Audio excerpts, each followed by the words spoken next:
Ayan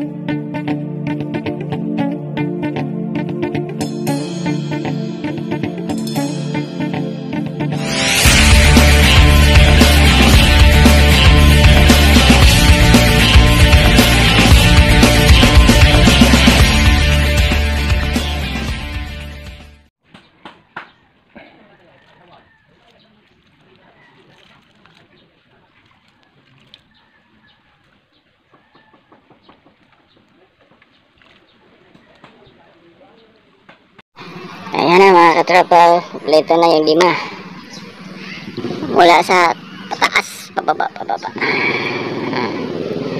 Alright, ito yung naka water, self watering. Ngayon nag-repotting na ako. Ito na. Mga araw sa pagpaugat ng buto ng avocado. Today is July 17. Yan, abangan natin ito mga katropa. Right. Ito, update mga katropa. Ito nating avocado. Ayan, mahaba na siya. Mahaba na. After 1 month and 8 days, yan na po yan. Mahaba na ng ugat. Self-watering.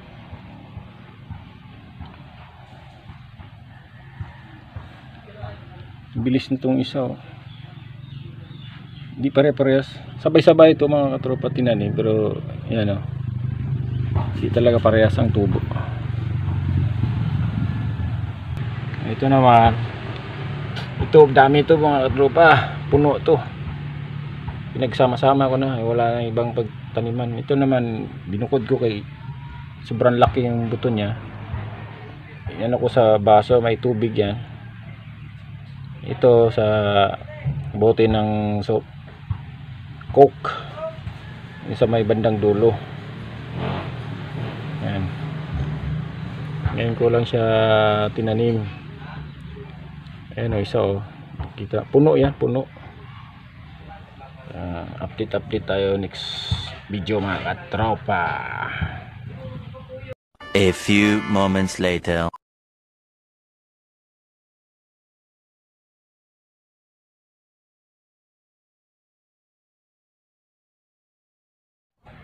Yan, good morning, happy Friday, good morning, happy Friday. Today is September 15, 2023.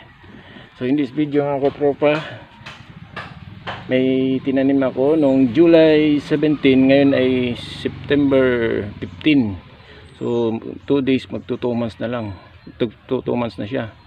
Ngayon ay tinanim ko siya sa tubig or self-watering. Ito yung unang tumubo mga katropa. Malaki na. Ngayon itra-transfer natin. Magre-repat tayo sa bote ng mineral, yung sa Coke. So wala na akong nakitang bote ng Coke mga katropa. Ito na bote ng Pepsi 1 liter. Pwede na to.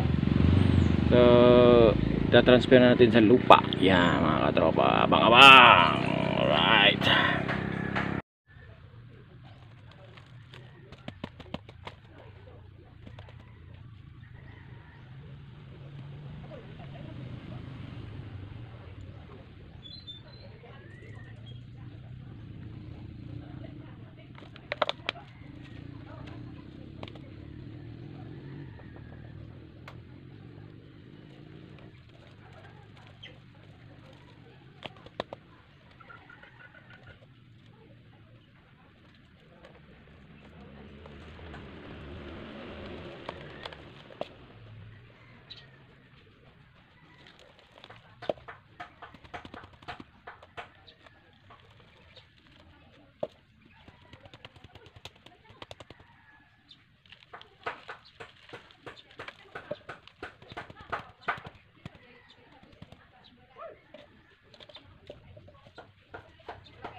Ayan na mga katropa, kompleto na yung 5 mula sa pataas, pababa. Alright, ito yung naka water, self watering. Ngayon nag-repotting na ako. Ito na. Alright, so ito pwede na itong itanim sa lupa mismo, doon sa awayan, sa lupa ni Mrs. Ayan, abang-abangan natin to mga katropa. Sarap ng avocado. Ayan, kapag may tinanim, pwede nang mamupo pagdating ng panahon. Alright, thanks for watching. God bless.